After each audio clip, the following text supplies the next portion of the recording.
¿Cómo es posible que Michael Jackson, una persona adorada por todo el planeta, fuera al mismo tiempo el ser más solitario de la Tierra? Todos conocemos su nombre. Todos hemos intentado imitar su paso lunar al menos una vez en la vida. Pero en este video te contaré de una manera fácil y sencilla cómo fue la vida del que para muchos fue el más grande artista de la música. Vamos a recorrer sus inicios, que por cierto no fueron para nada fáciles, su ascenso a la grandeza absoluta y finalmente cómo fue su final. Lo que estás a punto de escuchar no es solo la historia de una estrella del pop. Es el relato de un niño al que le robaron el alma para entregársela al mundo, y de cómo ese mismo mundo, después de adorarlo, se encargó de perseguirlo hasta el cansancio. Imagínate por un segundo estar en el centro de un estadio, con 100,000 personas gritando tu nombre. Siente la adrenalina, el poder, el brillo de las luces. Ahora, imagina que cuando esas luces se apagan, no tienes a nadie a quien abrazar, que no puedes caminar por la calle, que no puedes tener un amigo real y que cada vez que te miras al espejo no reconoces la cara que te devuelve la mirada. Esa era la verdadera realidad de Michael Jackson. Pero para entender el fenómeno tenemos que viajar a Gary, Indiana. Allí, en una casa pequeña y humilde, comenzó una de las etapas más brillantes y a la vez más dolorosas de su vida. Michael no tuvo pelotas de fútbol ni tardes de juegos en el parque. Él tuvo un micrófono y una disciplina que rozaba la crueldad. Su padre, Joseph, vio en sus hijos el boleto de salida de la pobreza y no estaba dispuesto a dejar que nada, ni siquiera la infancia de sus hijos, se interpusiera en su camino. Desde los 5 años, Michael ya era un profesional. Mientras otros niños aprendían a leer, él aprendía a perfeccionar cada nota y cada paso de baile bajo una presión asfixiante. Se dice que su padre se sentaba con un cinturón en la mano durante los ensayos. Si alguno se equivocaba, el castigo era inmediato. Michael creció con un miedo paralizante hacia el hombre que debía protegerlo. Un miedo que lo perseguiría hasta sus últimos días y que sembró la semilla de una inseguridad profunda que ningún premio Grammy pudo curar. A pesar de las lágrimas ocultas tras las cámaras, el talento de Michael era algo fuera de este mundo. Los Jackson 5 se convirtieron en una explosión de color y alegría que cambió la música para siempre. Pero mientras el mundo veía a un niño prodigio con una sonrisa radiante, Michael veía una infancia que se le escapaba entre los dedos. Él mismo confesaría años después que solía mirar por la ventana del estudio de grabación a los niños jugar en el parque y lloraba porque sabía que él nunca podría unirse a ellos. Este es el inicio de la leyenda, pero también el comienzo de la tragedia. Porque cuando un niño crece sin amor incondicional y bajo el peso de las expectativas de millones, el resultado es una estrella que brilla tanto que termina por consumirse a sí misma. Michael Jackson estaba destinado a ser el rey, pero el trono que estaba construyendo iba a ser al mismo tiempo su propia celda de oro. Prepárate, porque lo que viene después de los Jackson 5 es el ascenso a la gloria más absoluta y el inicio de una transformación que dejó al mundo entero con la boca abierta. A finales de los años 70, Michael tomó la decisión más importante de su vida: caminar solo. Quería dejar de ser el niño de los Jackson 5 para convertirse en algo que el mundo no hubiera visto jamás. Y vaya si lo logró, se unió a Quincy Jones y juntos crearon algo que no era solo música, era pura magia. Con el álbum Off the Wall empezó a demostrar que era un genio. Pero lo que vino después en 1982 cambió la historia de la humanidad para siempre. Llegó Thriller. Ese disco no fue solo un éxito de ventas, fue un terremoto cultural. Imagina lo que era prender la televisión y ver ese video de 14 minutos con zombies bailando. Michael no solo cantaba, él dominaba el aire, el suelo y tus ojos. Se convirtió en el primer artista afroamericano en romper la barrera de MTV, obligando a un sistema que solía ignorar a los artistas negros a rendirse ante su talento. En ese momento Michael era intocable. Era el hombre más famoso, súper rico y muy influyente en el planeta. En 1993, Michael hizo algo que cambió la historia del entretenimiento para siempre: el Super Bowl. Antes de él, el medio tiempo era solo un intermedio para ir a por comida. Después de él, se convirtió en el evento más grande del planeta. Michael apareció como un trueno, quedándose inmóvil durante casi 2 minutos, mientras el mundo entero contenía el aliento. En ese silencio absoluto demostró que nadie dominaba el tiempo, el espacio y el corazón de las masas como él. No solo estaba cantando, estaba reclamando su trono y recordándonos que el arte, cuando es real, no conoce fronteras. Fue el arquitecto de los espectáculos modernos, el hombre que rompió las barreras de la televisión y el primero en hacer que 1,000 millones de personas de todas las razas y rincones del mundo vibraran al mismo ritmo.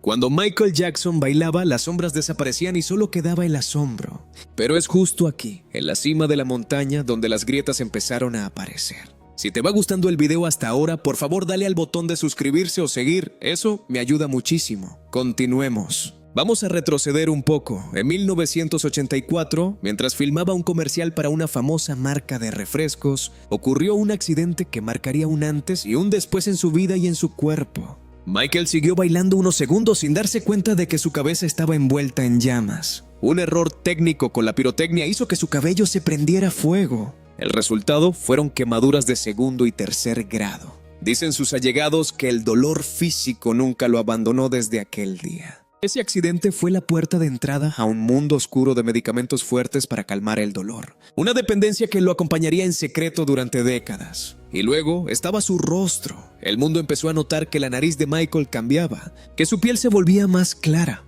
La gente, con esa crueldad que a veces nos caracteriza como sociedad, empezó a burlarse, a llamarlo Waco Yaco. Lo acusaban de querer dejar de ser negro, de odiar sus raíces. Pero la realidad era mucho más triste y compleja. Michael sufría de vitíligo, una enfermedad que destruye la pigmentación de la piel, y de lupus, lo que hacía que su salud fuera mucho más frágil de lo que aparentaba en sus energéticos conciertos. Imagínate la rabia y la impotencia de estar perdiendo tu identidad física frente a los ojos de todo el mundo, y que en lugar de compasión solo recibas burlas. Michael se sentía un bicho raro, un extraño en su propio cuerpo. Por eso decidió crear su propio refugio, Neverland. Compró un rancho inmenso y lo llenó de juegos mecánicos, zoológicos y golosinas. Quería recuperar los años que su padre le robó. Para Michael, Neverland no era una excentricidad, era la máquina del tiempo, y que le permitía ser el niño que nunca fue. Pero lo que para él era un paraíso de inocencia, para el resto del mundo era un lugar sospechoso. Michael empezó a rodearse de niños porque decía que eran los únicos que no querían nada de él. Los únicos que no lo juzgaban ni lo traicionaban por dinero. Pero esa confianza ciega en la bondad humana estaba a punto de convertirse en su peor pesadilla. Mientras Michael intentaba sanar su pasado, el mundo estaba preparando el escenario para una de las caídas más dolorosas y polémicas de la historia de las celebridades. Las sombras ya no estaban solo en su mente, estaban golpeando la puerta de su casa. De pronto, el cuento de hadas se convirtió en una película de terror. En 1993, una noticia sacudió los cimientos de la cultura popular. El hombre que cantaba sobre sanar al mundo era acusado de lo impensable. No vamos a entrar en términos legales fríos, vamos a hablar de lo que esto le hizo a su alma. Michael, que siempre se había sentido un niño, fue señalado por traicionar la pureza que él mismo defendía. La policía entró en Neverland, pero no entraron buscando pruebas comunes. Entraron a despojar a Michael de su dignidad, lo obligaron a someterse a exámenes físicos humillantes, fotografiando cada centímetro de su cuerpo para compararlo con descripciones. Imagina una persona súper tímida, alguien que se cubría todo el rostro con máscaras y sombreros para esconderse, siendo desnudado y analizado bajo una lupa de sospecha. Ese día, algo en Michael se rompió para siempre. Aunque el caso se cerró con un acuerdo económico millonario, la mancha en su nombre nunca se borró. Michael intentó seguir adelante, se casó, tuvo hijos, sus hijos, a quienes amaba con una intensidad protectora casi desesperada, pero el mundo ya no lo miraba igual. Cada gesto, cada excentricidad era analizado con malicia. ¿Recuerdas aquel momento en Berlín donde asomó a su bebé por un balcón? El mundo entero gritó irresponsable, monstruo. Nadie vio a un padre emocionado que, en su torpeza y aislamiento, quería mostrarle su mayor tesoro a sus fans. Vimos lo que queríamos ver. A alguien que ya no encajaba en nuestra realidad. Entonces llegó el 2005, el juicio definitivo. Fueron meses de un circo mediático sin precedentes. Michael llegaba a la corte escoltado, a veces en pijama, con el cuerpo debilitado y los ojos perdidos. Estaba siendo juzgado no solo por un caso, sino por su estilo de vida, por su mansión, por su soledad. Fue una cacería de brujas moderna. La gente quería verlo caer, querían ver al rey tras las rejas, para sentir que su propia normalidad era mejor que la genialidad de él. Finalmente, el jurado pronunció las palabras no culpable en todos los cargos, uno por uno. Michael salió de esa corte como un hombre libre ante la ley, pero como un prisionero de su propia fama. Se dice que cuando regresó a Neverland esa noche, no pudo entrar a su habitación. Sentía que su santuario había sido profanado, que el aire estaba sucio. Nunca más volvió a dormir allí. El lugar que construyó para ser feliz se había convertido en la escena de un crimen emocional. Michael se quedó sin hogar, con deudas masivas y con una salud mental pendiendo de un hilo. Empezó a deambular por el mundo, de país en país, buscando un rincón donde no fuera una caricatura, donde no fuera un objetivo. Pero el destino le tenía preparada una última oferta, una que parecía su salvación, pero que terminaría siendo su sentencia. El rey quería regresar para despedirse, para demostrar que todavía podía bailar sobre las sombras. Pero su cuerpo ya no era el de aquel joven que conquistó el mundo en los 80. Estaba cansado, muy cansado, y el final estaba mucho más cerca de lo que cualquiera de nosotros quería creer. Michael estaba contra la pared, las deudas lo asfixiaban, y su orgullo profesional le pedía un último acto de redención. Así nació This Is It, una serie de 50 conciertos en Londres, que prometían ser el regreso más grande de la historia. Pero detrás de los videos que vimos después, donde Michael lucía delgado pero ágil, se escondía una verdad aterradora. El hombre que el mundo esperaba ver era una sombra de sí mismo que apenas podía mantenerse en pie con ayuda química. Michael no podía dormir. Imagina lo que es llevar décadas con el peso de ser Michael Jackson, o con el dolor crónico en tu cuerpo tras años de bailes inhumanos y cirugías, y con el trauma de haber sido el blanco de odio de medio planeta. El silencio de la noche era su peor enemigo porque en el silencio aparecían los fantasmas. Por eso, contrató a un médico personal, Conrad Murray, para que hiciera algo que ningún médico ético debería hacer: administrarle un anestésico hospitalario sumamente potente, en la comodidad de su propia cama, solo para poder cerrar los ojos unas horas. Llegamos a la mañana del 25 de junio de 2009 en su mansión de Holmby Hills. Mientras el mundo despertaba con normalidad, dentro de esas paredes se vivía una tragedia desesperada. Michael había pasado toda la noche suplicando por lo que él llamaba su leche, ese líquido blanco y peligroso que era lo único que lo desconectaba de su realidad.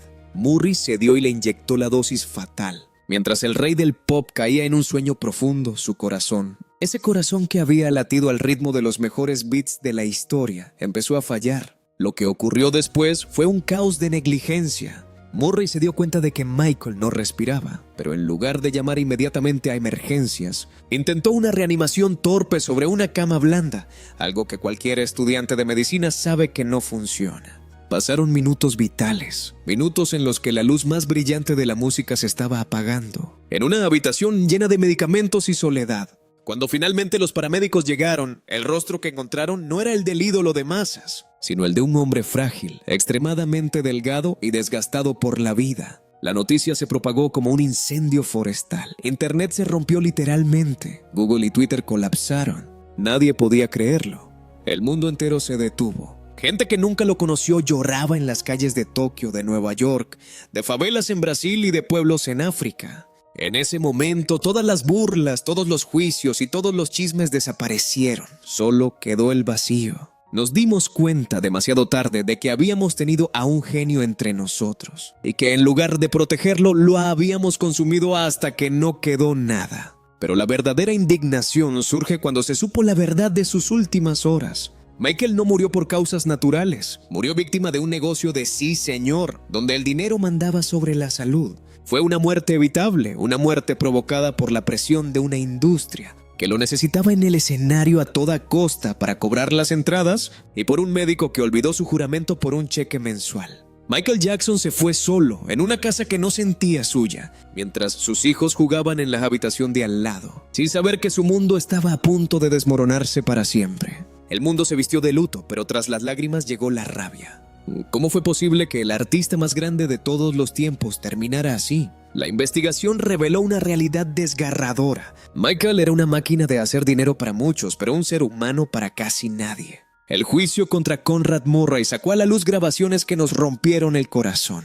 En una de ellas se escuchaba la voz de Michael, arrastrada y dopada, diciendo que quería que sus conciertos fueran perfectos, para que la gente diga: nunca he visto nada igual en mi vida. Incluso en su peor momento, su única obsesión era darnos amor a través de su arte. La justicia llegó, pero con un sabor amargo. El médico fue condenado, pero ninguna sentencia podía devolverle el padre a esos 3 niños, que lloraron frente a las cámaras del mundo entero. Aquella imagen de su hija Paris con la voz quebrada, diciendo que Michael había sido el mejor padre que puedan imaginar, fue el golpe de gracia para todos los que alguna vez dudaron de su humanidad. En ese momento, el monstruo que la prensa creó desapareció, y solo quedó un hombre que amó demasiado, y que fue devorado por una sociedad que no supo entender su sensibilidad. Hoy, años después de su partida, el nombre de Michael Jackson sigue provocando chispas. Han intentado enterrar su memoria 1000 veces, han salido documentales y testimonios que buscan derribar su estatua. Pero hay algo que el odio no puede tocar: la verdad de su música. Cuando suena Man in the Mirror, no escuchas a una celebridad, escuchas un grito pidiendo un cambio. Cuando ves el video de Earth Song, sientes su dolor por un planeta herido. Michael no era un santo, era un hombre con traumas profundos. Pero su mensaje siempre fue de unidad, de paz y de cuidado hacia los más vulnerables. La lección que nos deja su historia es poderosa y necesaria. Nos enseña que la fama puede ser una prisión y que el juicio público puede ser más letal que cualquier enfermedad. Nos obliga a mirar en nuestro propio espejo y preguntarnos: ¿somos de los que construyen o de los que lanzan la piedra? Michael Jackson fue el rey del pop, ¿sí? Pero también fue el niño que nunca dejó de buscar el amor que le negaron en su infancia. Al final, cuando camines por la calle y escuches una de sus canciones salir de un coche o de una tienda, espero que recuerdes no solo su baile, sino su lucha. Que recuerdes que detrás de las cirugías, de los chismes y de los juicios, había una persona que solo quería que el mundo fuera un lugar un poco mejor. Esa es la verdadera magia de Michael, su capacidad para transformar su dolor en himnos que sanaban a los demás. Nos enseñó que aunque el mundo sea un lugar difícil, siempre podemos intentar ser el cambio que queremos ver en el espejo. Su legado no es una tragedia, es el triunfo del talento más puro que la humanidad haya visto jamás. Su cuerpo nos dejó aquella mañana de junio, pero su espíritu vive en cada persona que se atreve a soñar con lo imposible. Gracias, Michael, por enseñarnos que no importa qué tan oscura sea la noche, siempre podemos intentar sanar el mundo. Esta fue la vida del hombre que voló tan alto que terminó tocando el sol. Y aunque se quemó las alas, su luz brillará para siempre en la historia. Tú, que has escuchado esta historia hasta el final, no olvides nunca que detrás de cada persona hay un corazón que late y que puede que sufre y que sobre todo merece ser tratado con humanidad. Si te ha gustado el video, por favor dale al botón de suscribirse o seguir. Eso me ayuda muchísimo. Hasta la próxima.